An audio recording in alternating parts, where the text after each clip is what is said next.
I don't know about you, but I'm over it. Food has gotten exceedingly expensive. What's normally a 2% increase year over year that has stayed the same for decades has, in the last couple of years, been 5 to 10%. So this week, I'm creating 3 different flavorful, affordable, easy, one-pot meals that won't break the bank. I hope you'll stick with me. Hey there, welcome back to my kitchen. I'm super happy to have you here. Today, I am dishing up a comfort food classic, ground beef stroganoff. For around $5 a serving, this one-pot meal is delicious, budget-friendly, and easy. Even the most new of chefs among us can make this comfort classic. The ingredients are quite simple. We have a pound of ground beef, 8 ounces of egg noodles, about 8 ounces of mushrooms of your choice, 1 yellow onion, a couple tablespoons of garlic minced, a few tablespoons of parsley, a couple tablespoons of butter, tablespoon of paprika,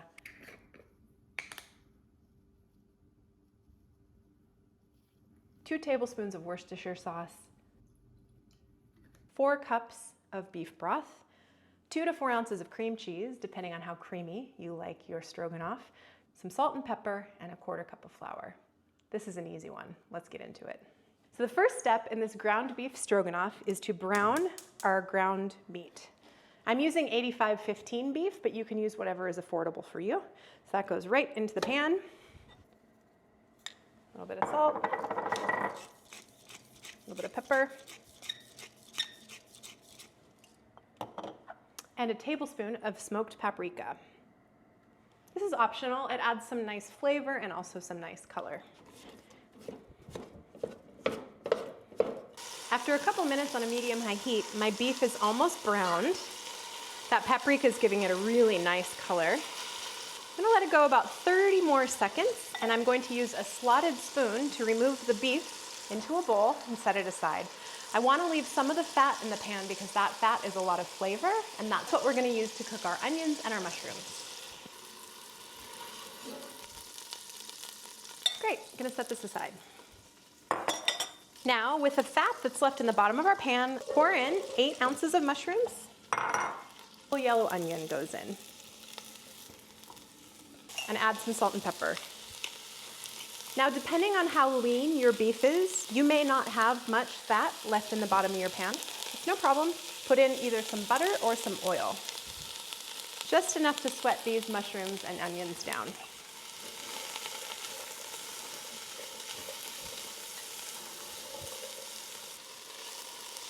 Then about 5 minutes, and I think I'm ready to pull our onions and mushrooms. The onions are nice and translucent. The mushrooms have shrunk down. I don't want them to get completely cooked down because I like a little bit of texture in the beef stroganoff, especially since we're using ground beef instead of the traditional steak to make it a little bit more affordable. So time for these guys to come off. I'm just going to put them in the same bowl that I've used for my ground beef, reserve them at the side.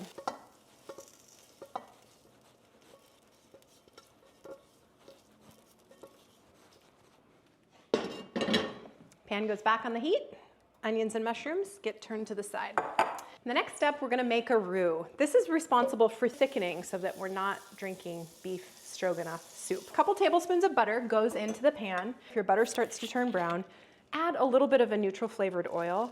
Canola oil will work for this, or this is avocado oil. The butter won't burn as easily. I'm gonna add in a 1/4 cup of flour, just for a few minutes until they start to take on some color. This is called making a roux. A roux is a common thickening agent. So we don't need too much color on this roux. I'm really just cooking the raw flavor out of the flour. So just about 30 seconds to a minute, and then in goes 4 cups of beef broth. You could use whichever kind of broth or stock you'd like. You could use homemade. This is beef broth from a box. And we're gonna bring this to a gentle boil.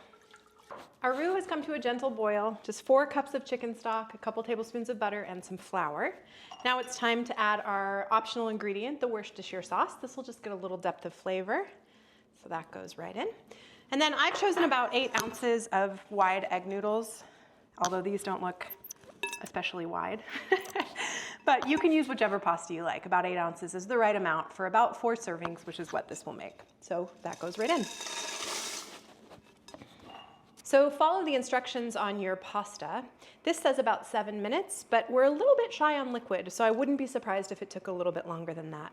You want to bring your pasta just to al dente. You don't want it to be mushy, unless you're a weirdo that likes mushy pasta. Just to al dente. So for me, that's about 7 minutes. All right, our pasta is al dente. So in go our mushrooms, onions, and ground beef mixture. And for me, in goes my garlic. It should have gone in with the mushrooms and onions, but I completely forgot about it. I don't mind a little bit of more raw garlic taste. I'd recommend you add yours in earlier if you really want to cook your garlic down, or you can add it in when I did if you don't mind a little bit more of the punchy garlic flavor. And the final ingredient is 2 to 4 ounces of cream cheese. You choose your own adventure on this one. You can add Greek yogurt, you can add sour cream, you can add actual cream, or you can omit this step completely. You've got a beautiful dish without the creaminess already, but it does add a little bit more of that traditional stroganoff feel. So we're simply gonna stir that in until the ground beef is warmed back through, although mine was still warm, and the cream cheese is completely melted into the sauce. So at this point, I'm gonna turn the heat off. The residual heat of the noodles and the sauce is plenty to melt down that cream cheese. So I did the math on this whole meal, and depending on whether you include all of the optional ingredients or not, you're looking at between $19 and $28 in total for this meal. 4 servings, which means about $5 to $7 per serving, which is pretty good for a one-pot comfort classic. Finishing touch, if you like, is to add a little bit of parsley just over the top. And now we taste. Let's give it a try.